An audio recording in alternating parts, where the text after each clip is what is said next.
baby. How are you, sir? Great to see you. Thanks for coming on. Walter. Oh my God.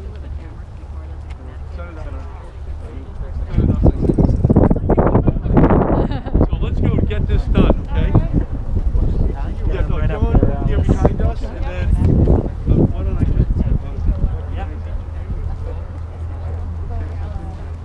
Should I go up there as well, or? Yes, yeah. Thank you. Where's Alice? Alice, come on. You're the master of ceremony. Yeah, you go first.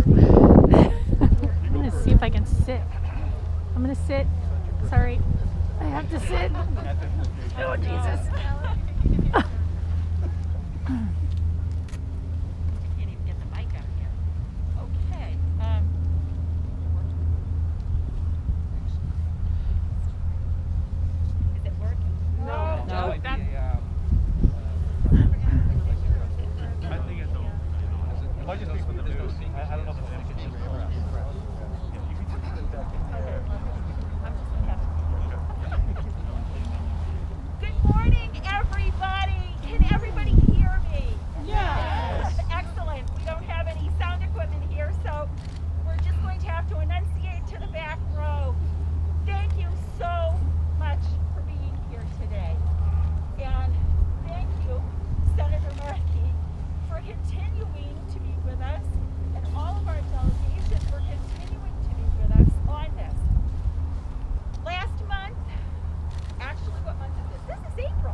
Last month, we celebrated our 6th anniversary.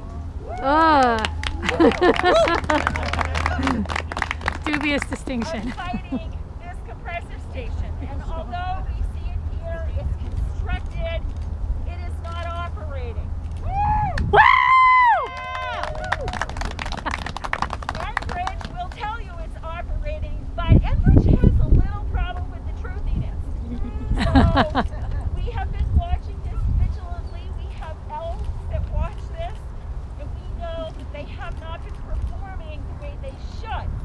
And actually, 2 days ago, they issued basically a statement saying that they didn't have capacity, and they were kind of shutting off the gas. It's called an OFO. And it was a little bit weird. The OFOs usually mean they have a problem in the line, or they have a problem, they don't have enough gas, or they have too much gas. It just depends. So, all of you who have worked so hard for 6 long years, all of you who have supported us for 6 long years, thank you.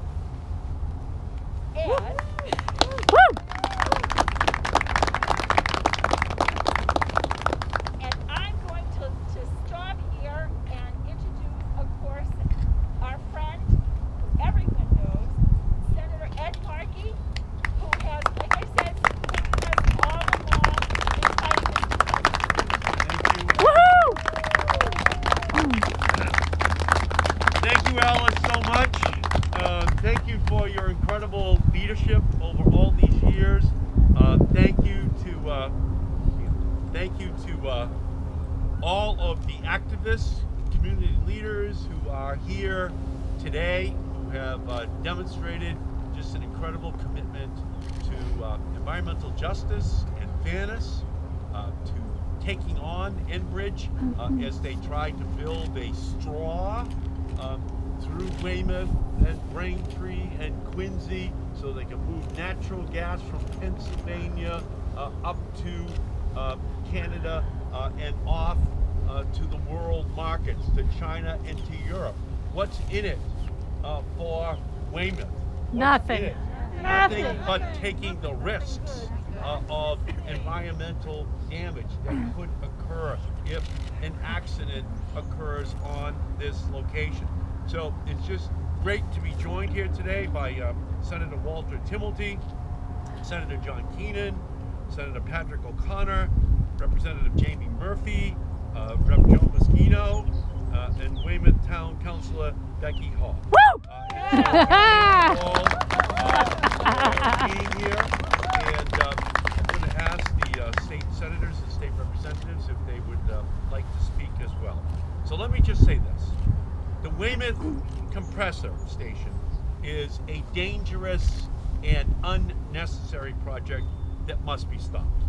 Last September, the Weymouth Compressor Station was placed into service despite strong and vocal opposition from this surrounding set of communities.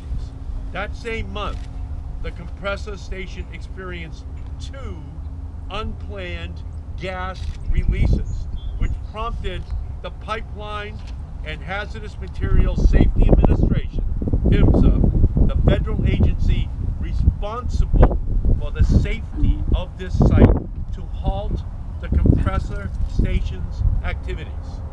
Despite my repeated calls for Enbridge and federal agencies to shut down this dangerous project, PHMSA allowed the Weymouth compressor station to fully resume operations on January 22nd, 2021. What does that coincide with?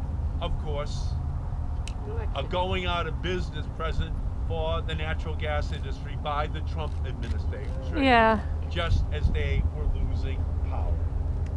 This is unacceptable, and it puts our communities and our environment back at risk. The Weymouth Compressor Station is part of a project that sends natural gas through Massachusetts and exports it out of Canada to the world markets, where ultimately this fossil fuel company benefits while all the risks are being taken here.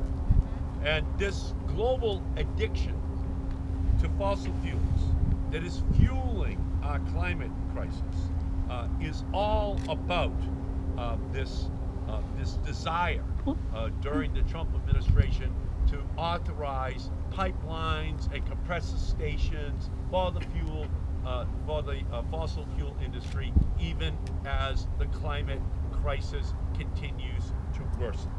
This project forces our residents to sacrifice their health and their safety to become a throughway for foreign gas markets. Massachusetts residents have nothing to gain here and everything to lose. Our consumers don't want to be linked with more expensive foreign markets in Europe and in China. But that is what this project would do. Last year's unplanned gas releases made real the direct threat that this compressor station poses to public safety. Despite these warnings, residents' concerns on safety and public welfare have so far gone unheard.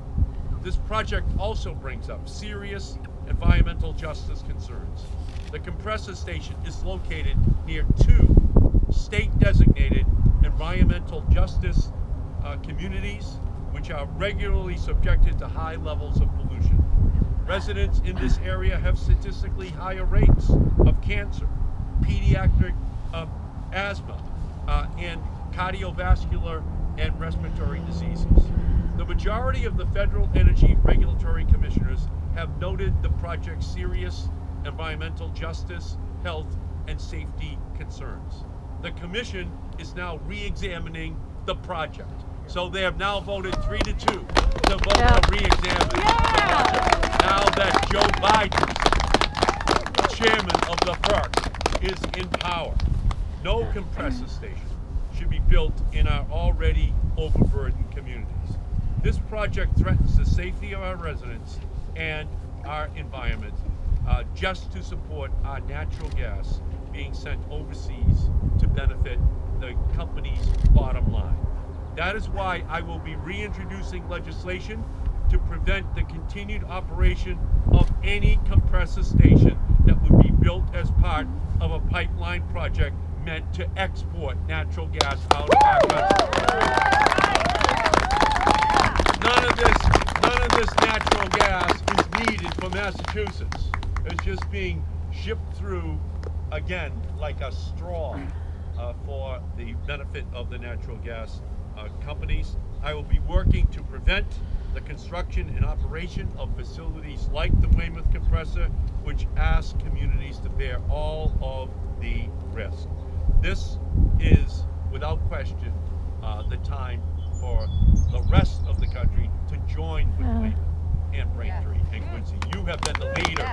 And now it is incredibly important that as FERC considers whether it should review the Weymouth Compressor's license to operate, that you continue to raise your voices. It is time that we end this dangerous project once and for all. So Yes. let us keep up this fight. We're going to take it to the Federal Energy Regulatory Commission, and we're not going to stop until we win. So thank you all so much for being with us here today. Now let me turn and recognize Senator Walter Timilty. Woohoo! Good morning to everybody. A very happy Easter and a very happy Passover. Alice, first of all, thank you. And your wonderful organization, each and every activist that stands in front of us and behind us, thank you. You are our heroes and heroines, and you are the most courageous of citizens. And to Jamie Murphy and Pat O'Connor, thank you for your leadership here on the local level. Woo! Sen Markey, thank you on the federal level. We are a team here. We are a team that Alice so properly pointed out that has been in existence for 6 years. And this is a team that will stay together because, as I've said before, and many of us have said, this is an odious proposal at the wrong time and in the wrong place. And not only is this bad for the Commonwealth of Massachusetts and the Fall River Basin, which we're all very proud to be part of the Fall River delegation,